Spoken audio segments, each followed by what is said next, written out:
Hello, I'm Katrina Fox, and I'm joined today by Wally Fry, the founder and CEO of Fry's Family Foods, which produces a huge range of vegan food items which are available in over 12,000 outlets internationally. Wally is a philanthropist, and in 2010 he was the winner of the South African chapter of Ernst & Young's World Entrepreneur Award. Wally, very good to speak to you today. Thanks for joining us. It's a pleasure, Katrina. I want to talk to you first of all. Let's begin with the why, because I don't know if you know, there's a talk that's been going around, a TED talk that's been shared a lot, particularly around social media, from a guy called Simon Sinek, and he talks very much about, when you're in business or you're doing a venture, is to always start with the why, and the how and the what will then follow. Oh yes, I'm aware of that. You've just reminded me of it. Yes, I have seen that, but I can assure you I didn't watch his video 27 years ago. So, I think... the point that I always make to people, because I get asked this question, over and over and over again, is there's no real preparation that one can do for success. What drives success is a passion for a higher ideal.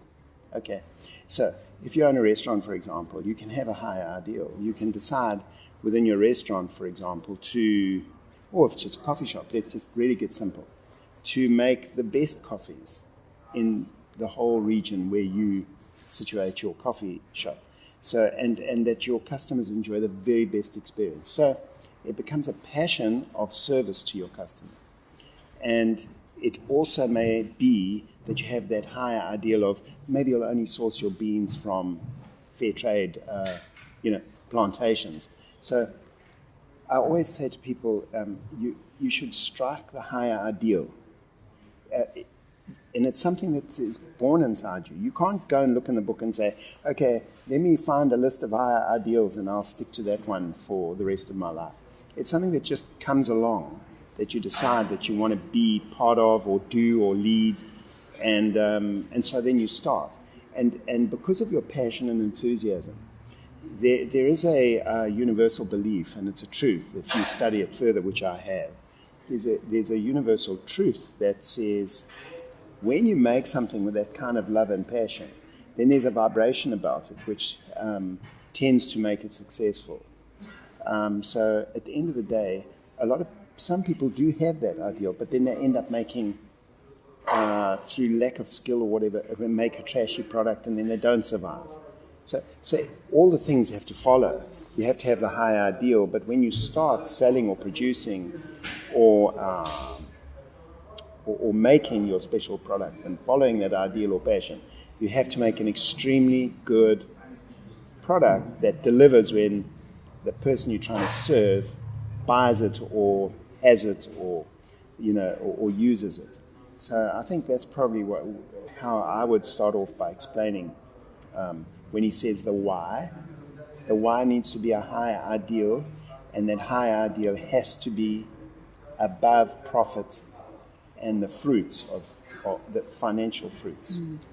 Because you've got a very big vision for Fry's Family Foods. It's spreading kindness, raising consciousness. Tell us a bit more about that. Yes, we do have that, but we also expressly dedicate ourselves to the best possible quality. So like I said before, these two things go hand in hand, but the vision that started this was more born around a realization or an epiphany that I had that there was a tremendous amount of environmental degradation taking place on our planet due to animal or livestock farming around the planet. And the more I looked into it, the more I saw the cruelty that was being meted out to the animals themselves. And then, as a result of these 83 billion animals that they have in factory farms around the world, the resultant pollution and environmental damage that's taking place. So when I started to see this, I decided that I wouldn't be part of the meat industry. And that was my first decision. But then the second decision was to become a vegetarian. I've actually found it quite difficult. So then my passion was to develop a product which I could replace my meat with Still have my healthy veggies and fruits and everything else. I'm not claiming that those are not healthy. Those you have to have. But that thing that you have accepted all your life, that is tasty on the plate, that you want with your veg and your salad and so on, was missing. And I knew that unless I developed something for myself to start off with, that I might fail with, my willpower might fail on the vegetarian thing. So I set about developing this thing, and always with a constant view in mind to, if I'm successful, I'll be able to help out millions of other people who actually have got a bit of conscience about this thing, and they want to become vegetarians, but they find it extremely difficult. So that was my passion right from the beginning. There are many things, other things, which made me turn to vegetarianism. It's another long story, but in line with your question, I would say that is the higher ideal that I was following, and we still are following it 25 years later. I'm still doing work in that regard. That's fantastic. Yeah. It's interesting you talked about the move that you've made from meat eater to vegetarian and to creating vegan food products. What I found interesting when I was researching your story is that you've actually you've taken an even further leap, because I think you actually used to even raise animals to slaughter at one point. Yes, I did. What happened? How did that epiphany come? Because that is a pretty big leap from someone who does that to creating vegan products. Well, I mean, that's an interesting thing. That's got to do with my wife and my firstborn child, and a number of other things. But I suppose, I didn't breed animals. I was a livestock agent. So I bought and sold animals for slaughter. Right. And many thousands of them, to tell you the truth. I'm absolutely not proud of that. And I think I'm paying my penance really over the last 25 years. I've done an enormous amount of work to try and negate that negative karma that I may have created. Well, I think it's very hopeful. It's actually very inspiring, because if someone like you can do that, it's actually a brilliant message to be sending out, particularly to... Yes, so yes, while I was busy with that ugly business, I met my wife, okay, and she was a born vegetarian. So how does that happen, So I really believe in that kind of divine intervention thing that was happening. I felt like I was chosen to do this work, because when I look at it all in retrospect and I put the pieces together, here I am selling livestock, having no feeling inside me. Livestock units were units of wealth, and I would sell them for money. And I never felt anything internally for what I was doing. And it was a living. And here I meet a woman who's going to be my wife for the last 33 years she has been, and she's a vegetarian born that way. So immediately I start to pause and think, but she never convinces me. I'm the one trying to convince her that she's going to get very sick unless she eats meat. And she's telling me I'm not going to do that. So I'm the forceful one. She's just quietly observing me in my way of life. And then later on, my daughter was born, and because she's a child, she said what she believed, and she simply would, ask me questions that started me to, I would say, probably think about what I was doing, and that pressure of the two of them. It was a 2 against 1 thing, and the two of them put pressure on me, not in an ugly way, but they, especially Tammy, asked me a lot of questions, like, what am I eating? That's a drumstick. No, Daddy, it's not. Drumsticks you play drums with. So I know this is not a drumstick. What is it? Oh, well, then it's chicken's leg. Like off a real live chicken. I said, yeah, absolutely. So how did they kill it? Yes, they killed it. But what did it do to them? I said, nothing. But then why did they do that? So I was having those questions.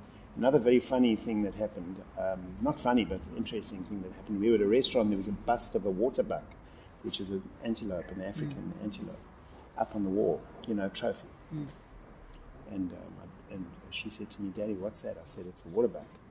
And she said, no, but it's not. So I said, no, it is. She said, but it hasn't blinked yet. So I said, no, it's not alive. it used to be alive, but now it's a water buck, but that it's just on the wall. And she said, well, how did it get there? And I said, well, somebody shot it, and they liked it so much, they made this thing up, stuffed it with stuff, and they put it up on a wall.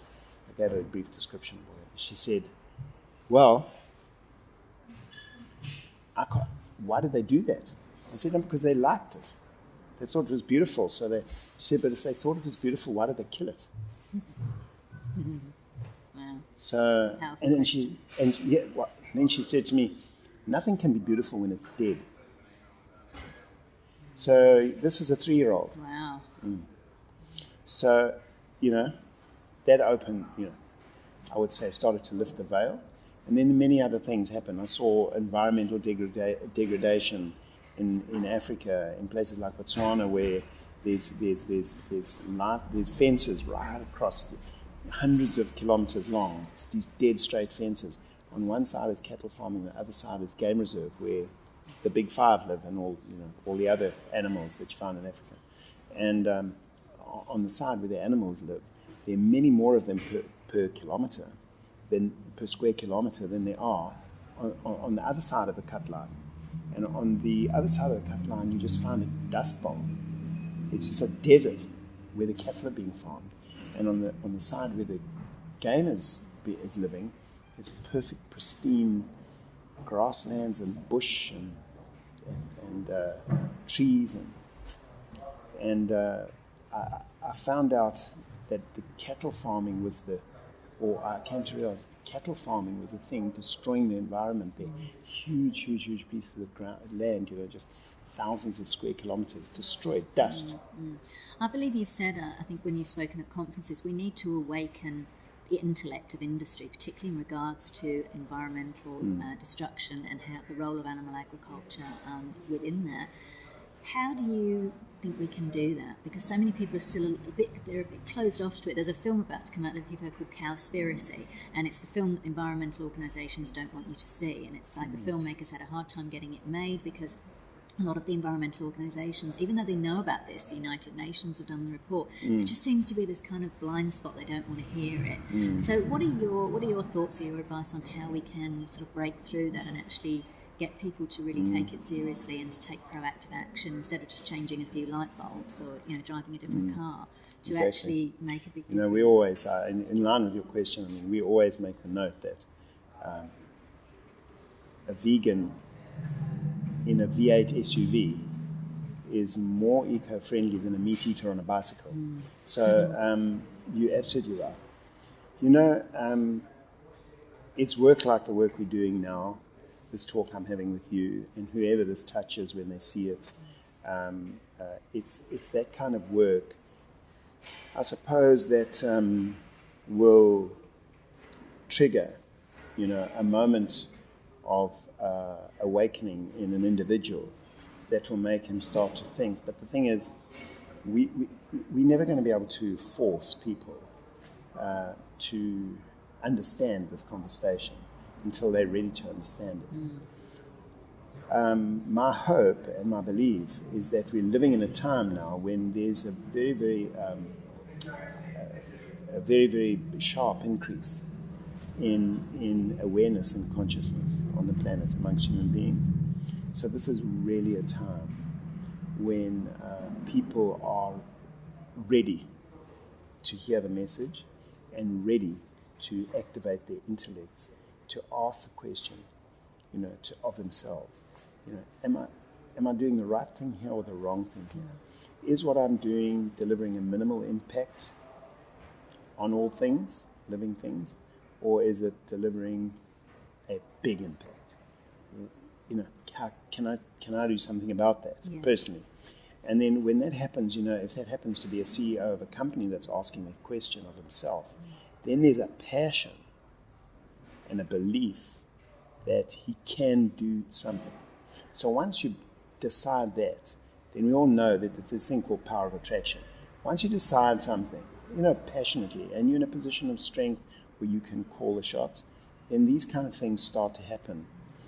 They really look into the meaningful ways of greening their companies, and they'll see that whatever they're doing will give them cause for for a revamp or another look at what they're doing. So I think this thing is not.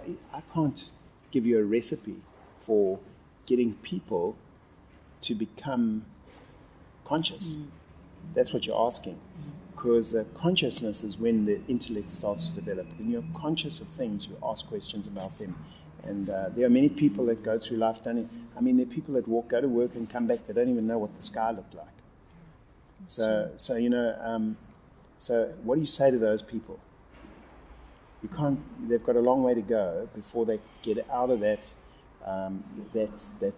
level of lack of awareness, I'd like to call it. I suppose it comes from the leadership. So, as you say, if it comes from a CEO or the people at the top, it can then kind of filter down through the company. So I'm curious, with your company, it's been going over, as you say, 25 years, or is it 23 years? That's 21? A bit of an exaggeration. Over I think 20 it was years. 1990 in 2004. 24 years. 24 years. Yeah, we're in it. Yeah. So, and it's gone from, like you say, you and your wife in the kitchen to a company that's, I think, employs over 300 people. Yes, we do. So what's the keys to your success, would you say? Well, we spoke about the ideal.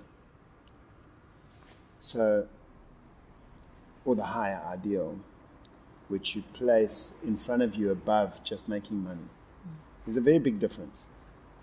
If you go to work and you're asking yourself or your boss, right, what's in it for me? Okay. Then, we all need currency to live, and we acknowledge that. But somehow, when you forget the currency and you take care of what you're supposed to be doing, currency takes care of itself. Really? Do you think so? Yes. Okay. Mm-hmm. So, too many people are asking the question before the currency has arrived. So they're saying, what's in it for me? Because I'll do this function, but I need to know what's in it for me always. So when you ask that question, you place the importance on the wrong aspect of what you should be doing. Too many people are going to universities with the idea in mind of what degree can I do to earn the most money. So I won't become that because they don't make a lot of money. I love it, but I will never do that because I need to own a car and a nice house and whatever.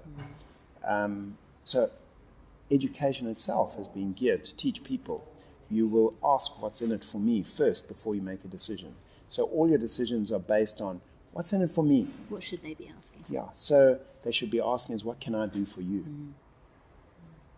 Because when you do that, you make yourself needed. And for example, if it's a relationship of yourself and your boss, when you're asking what's in it for me, there's an immediate barrier because he's thinking, well, this person's here because I pay them, not because they want to be here. So, but when a person says, boss, what can I do for you? Whatever, it's 4:30. Is there anything I can do for you? Do you think that works both Not ways? it's 4:30. I'm going home. Right. Do you think that works both ways as well? That the bosses can also immediately, but then you get the boss that says, "Listen, what's in it out of you, employee, for me? Yeah. Because I'm gonna just work the hell out of you and get every last penny out of you." So yeah, of course it works both ways, 100%.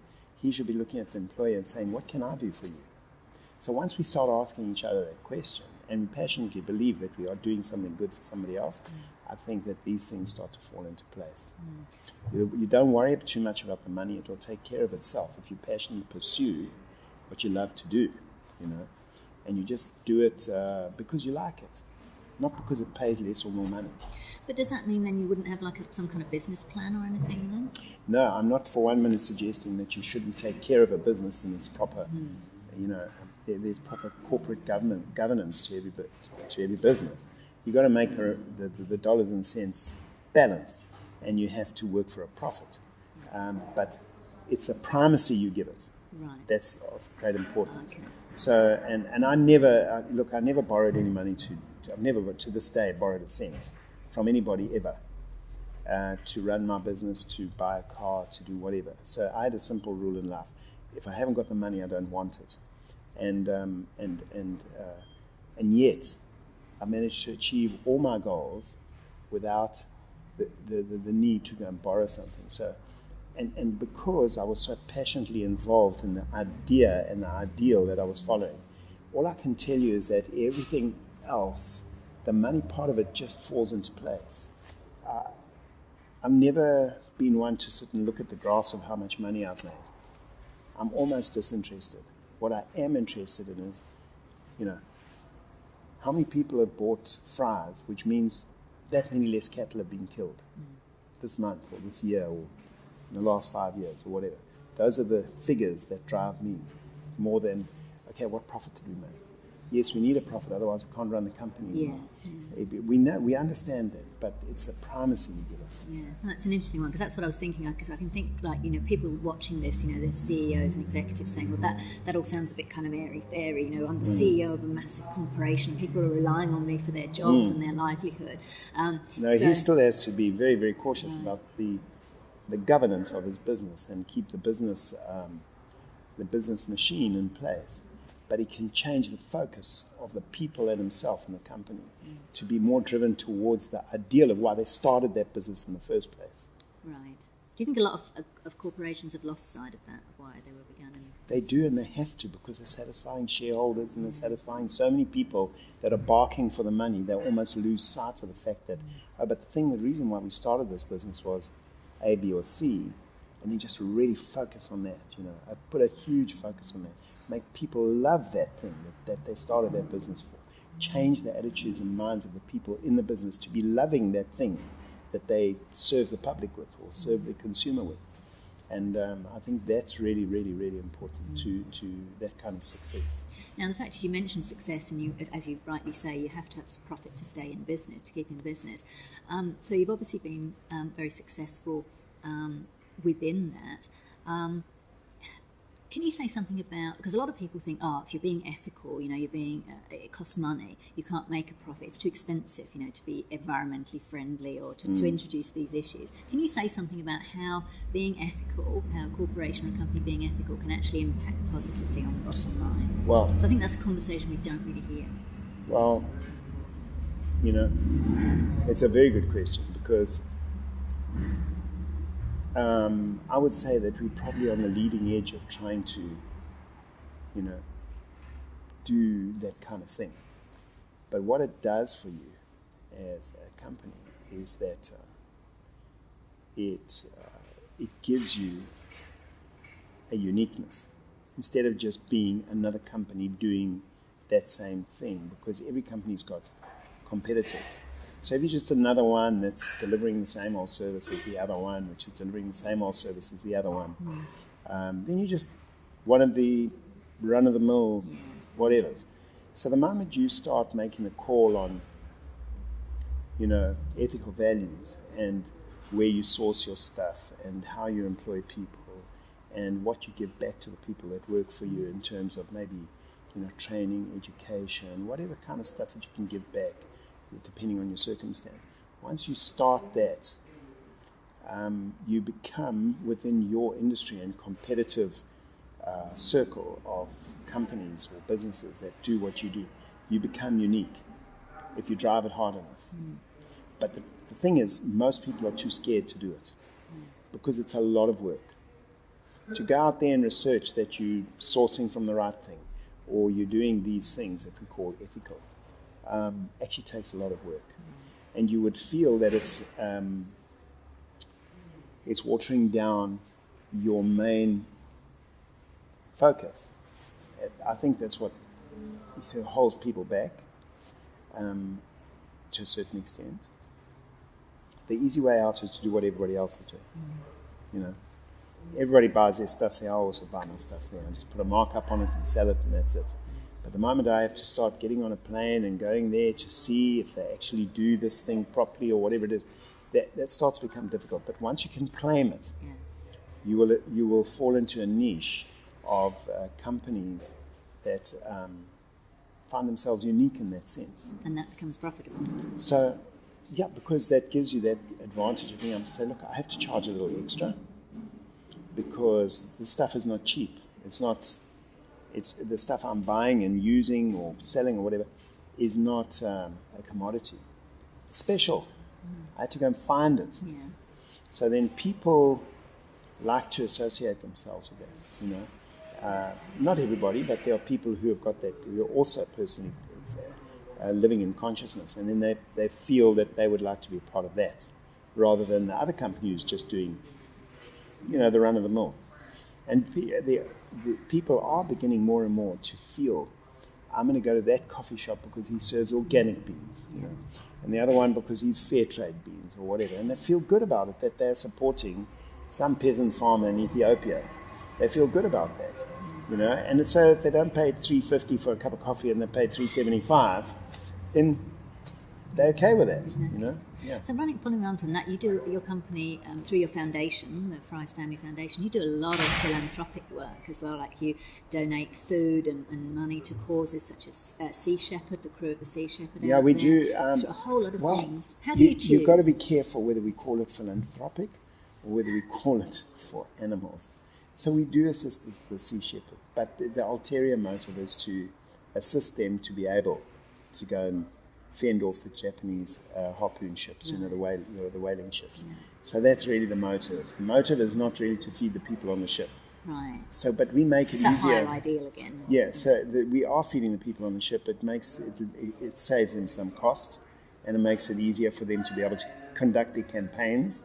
But the ultimate objective was to say, we'll help you in the way that we know how, to be able to go and do this job that you guys do. It's very dangerous work. Yeah. Those guys are samurais of the sea, and so if we can help in a little way for them to be able to carry on doing that work of defending the whales, then that would be it. We do some feeding schemes because we make food. We give food away to orphanages and to less fortunate people. But I would say that that's not the biggest part of our work that we do. We don't do a lot of that because what we focus on is our main goal, and our main goal is to get people to eat less meat. Right. That's really what it is, because once you can do that, then you're achieving that ideal. And so the biggest work that we've done and the most money we've spent, I would say, to date, is initiating the Meat-Free Monday thing. Oh, yes. Okay. In Australia and in South Africa. It cost us a lot of money and a lot of PR. And to this day, people in South Africa don't know that it comes from Fry Family Foods. This kind of generic thing that people are doing en masse in South Africa now. Meat-Free Monday is a very common thing. Yeah, really, a lot of people do it. So, and big institutions, big banks, big corporations do a Meat-Free Monday for their staff. And they don't know that it came from Fry's. So it's not as if we went out there to promote ourselves, as use it as an advertising campaign. We just did it because we wanted people, even if they just decide to go and eat pumpkin and don't eat Fry's, that's okay, so long as they're not eating a cow on Monday or a sheep or whatever. That makes us happy. So I wouldn't say that we are philanthropists. We don't give a lot to humans per se, and if we do give to humans, it would be so that they can conduct a work which is helpful towards animals. That's our focus and our prime goal, is to try and alleviate the suffering of animals. Which I suppose in turn actually helps, of course, us as well, helps humans as well. Yes. So I can see you're obviously very much an ethical leader. We're seeing, I think, a rise in ethical leadership. What qualities would you say an ethical leader needs to have? You've got to walk the walk. I think that's all I can say. If you're off playing golf while your team are going out and fighting your cause, you might get it done. Maybe there's a way that you can get that done. I don't know that way. So I think you've got to walk the walk. You've got to walk in front. So that's only it. I mean, I don't know what else to say about it. Yeah, that makes sense. Yeah. Makes sense. Excellent. Is there anything else you'd like to add? Not really. Other than thank you very much.